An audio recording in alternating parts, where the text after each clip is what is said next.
Okay, it's working great. This thing is so hot you can barely touch it now. Just barely. Hey there, this is just a quick video to show you how to make one of these pot-in-pot candle-powered heaters. That's all you need right there to make it. A couple of clay terracotta pots, 2 or 3. If they're big like this, just use 2. A couple of candles, really anywhere from 1 to 3. And a bolt like that. That's just a 5.5 inch, half-inch hex bolt with 2 hex nuts and 4 washers. That'll just hook these together securely. And a couple of candles. And you put those 2 together, small pot inside the big pot, flip it over, put it up on a little stand. I'm just going to use 3 bricks like that, should be fine. Throw the candles on the plate, and those pots get extremely hot fast. Okay, just start with a bolt and 1 washer like this. And we'll put it up under the pot here, right here. Just drop a washer on, and a hex nut. That'll secure the bolt to the first pot.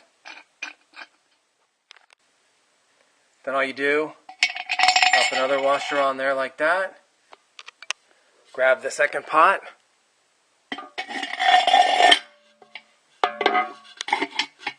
Set it on there evenly. Drop the last washer on. And the hex bolt.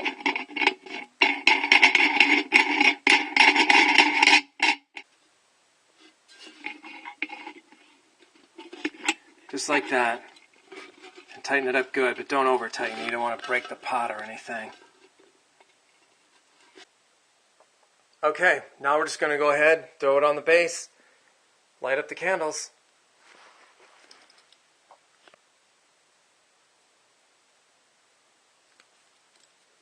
Okay. Throw them on the plate.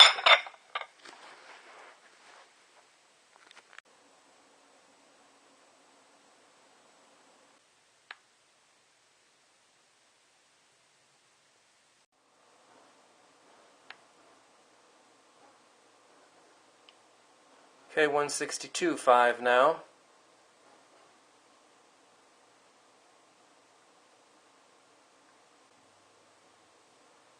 $165.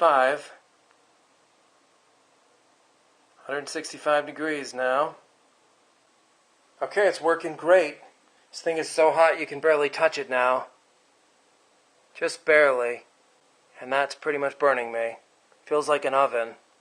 Or it feels like it just came out of the oven. You can feel the heat.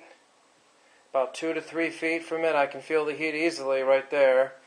Or about 3 feet above it. If you stand right above it, you can feel all the heat coming right off it.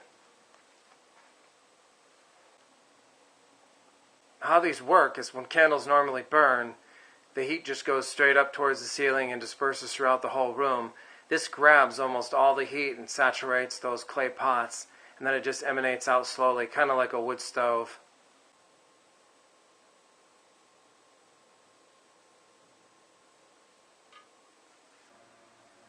It's been off now for, 15, maybe 20 minutes. It seems like it's just as hot as it was when the candles were under there. I still can't touch it longer than what you see. It's the same. That's really hot. But this is going to stay hot for like an hour or more. Okay, so here it is again. Through experimentation, I realized you do not need the third pot if you're using 2 large, thick pots like this. Unglazed, of course. That tends to almost hold in too much heat, but 2 should be perfect. Unless you're using like smaller or thinner ones, then go with the 3. Just one other thing, take care and caution when you're doing something like this. Use a thick bolt, heavy bricks or some metal or something. Use like a cooking trivet or some thick glassware, glass plates, maybe the glass candles. Be very careful so you know you don't want to start a fire or anything.